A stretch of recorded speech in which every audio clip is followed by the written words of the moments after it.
Hey everyone, Aaron here from Low and Slow Basics. In this video, I'm going to show you how to smoke a beef shin in an offset smoker. So to get started, we want to get a fire going in our firebox. I've just got some briquettes here, but if you've got lump charcoal, feel free to use that. We've got a charcoal chimney. I'll get some fire lighters and a lighter, and we'll get this fire going. All right, so we'll open up our firebox lid. I'll open up the side door. We'll get a few fire lighters going. We'll get our charcoal chimney in, and then fill it up with briquettes.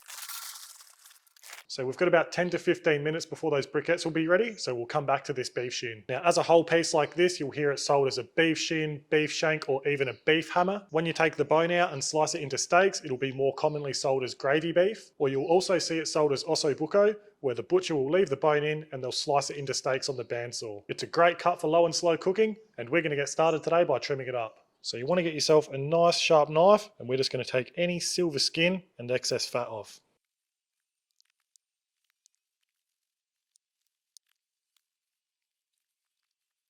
Alright, so we're all trimmed up here. You're not going to see red meat the whole way around as you've got the bone that runs through here, but there is quite a lot of excess fat around there, so we've just trimmed that down. But now we're all trimmed up, it's time to season it. Alright, so now you just want to give your beef shin a nice light coat in either mustard or olive oil, something that's going to help your rub stick. And you can go ahead, grab your favourite beef rub and get it seasoned up. We're going to be using the new beef rub I'm working on, so let's get this seasoned up.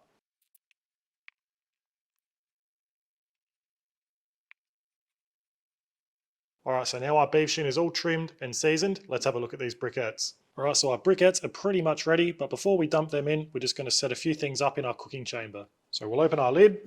We're going to take our two cooking grates out. And then I'll place a drip tray on one of our bottom racks. And then I'll slide that across. And then the small half of our cooking grate that would normally sit in there like so, I'm just going to spin that around.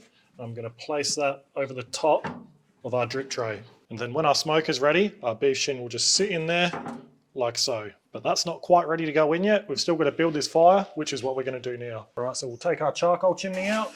We'll put our charcoal basket in. We'll dump our briquettes over the far side near the firebox door.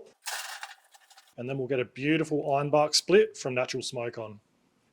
Then we'll give that 20 to 30 seconds until it's caught light and burning nicely. All right, so that log's burning nicely now. So we'll shut our lid.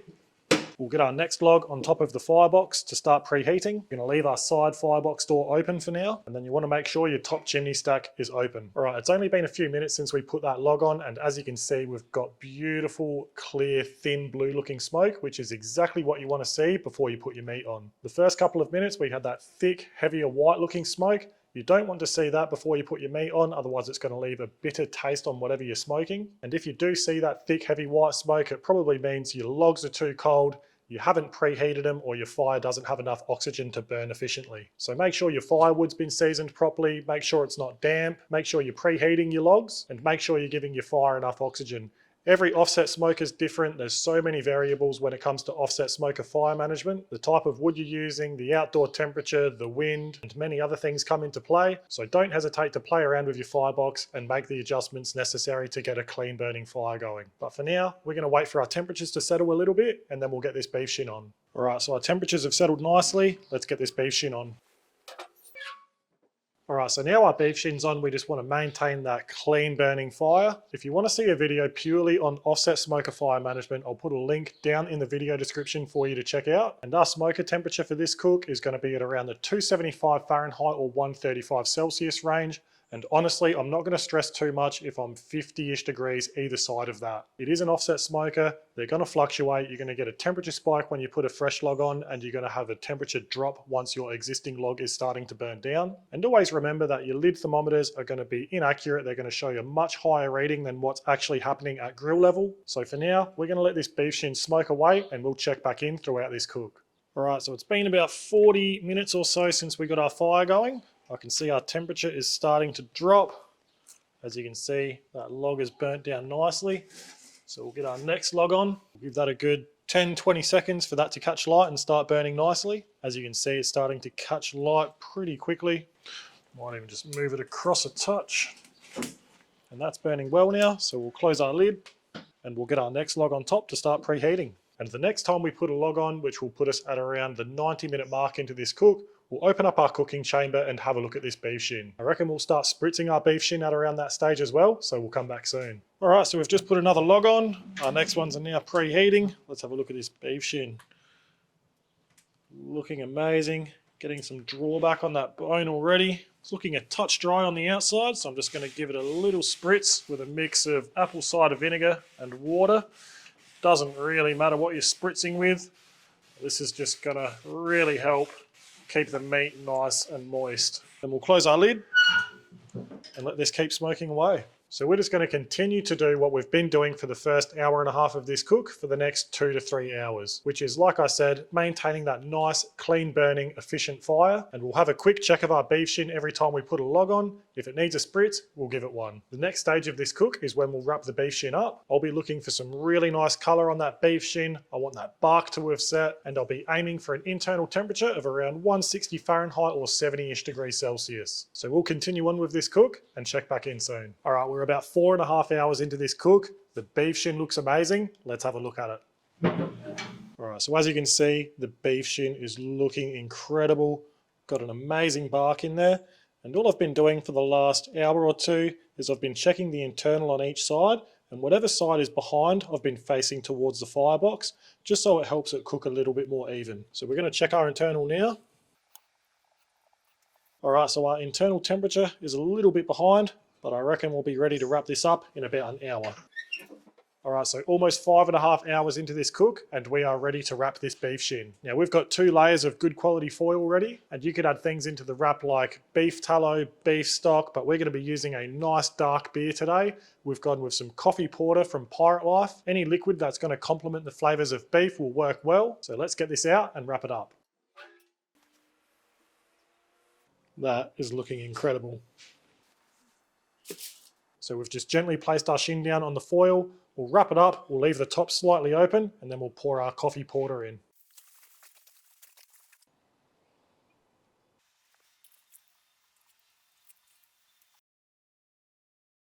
And then we'll get it back in the smoker. All right, so now our beef shin's all wrapped up and back in our smoker. We're just going to continue to do what we've been doing. We're going to maintain that clean burning fire. We're going to maintain that 275 Fahrenheit or 135 Celsius range in our smoker. And we're going to take this beef shin until it's probing tender around that 210 Fahrenheit or 99-ish degrees Celsius range. I reckon it'll take us another few hours to get there, so we'll come back once we're ready to check for probe tenderness. All right, we've been wrapped up for 4.5 hours now, so we're about 10 hours total into this cook. It's taken a little bit longer than I expected, but that's barbecuing sometimes. So let's open up our smoker and have a good probe around to see if this is ready. Oh yeah, that's super, super soft. As you can see, there's just no resistance there at all. So what we'll do now is we'll take it out. Just going to put it in a foil tray to catch any drips, and we'll bring it over to our bench. All right, so this looks and smells amazing. I've just taken it out of the foil to stop that cooking process. So we'll let it steam off for a few minutes, then I'll take it inside. I'll loosely cover it with foil and we'll let it rest for about half an hour to 45 minutes. After that, we'll come back to pull it apart.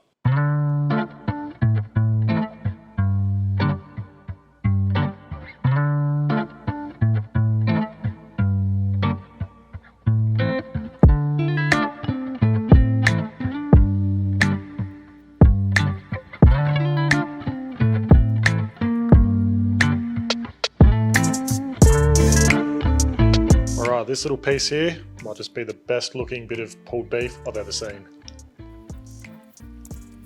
Wow. Now I've done a couple of beef shins before. That was my first time using the Black Onyx by Rangers Valley brand. I picked that up from our butcher at Austral Meat, and that was by far the best beef shin I've ever done and some of the best pulled beef I've ever tasted. So now I'll show you how I'm going to serve this up. All right, so super simple. I've just got some toasted sourdough, and we're just going to load on some of that beautiful pulled beef. And then I'm just going to top it with some chimichurri. Super simple, but super tasty. All right, now let's have a taste. That is so good, and there's so much you can do with beef shin. It can go into pies, pizza toppings, pastas, into tacos. You can serve it with your more traditional slow cooker veggies or on some mash. There's so many options, but pulled beef shin is an absolute winner. Make sure you try it. Make sure you've subscribed to our channel so you don't miss our next videos. If you've got any questions, don't hesitate to ask them in the comments below. Thanks for watching, and we'll see you next time.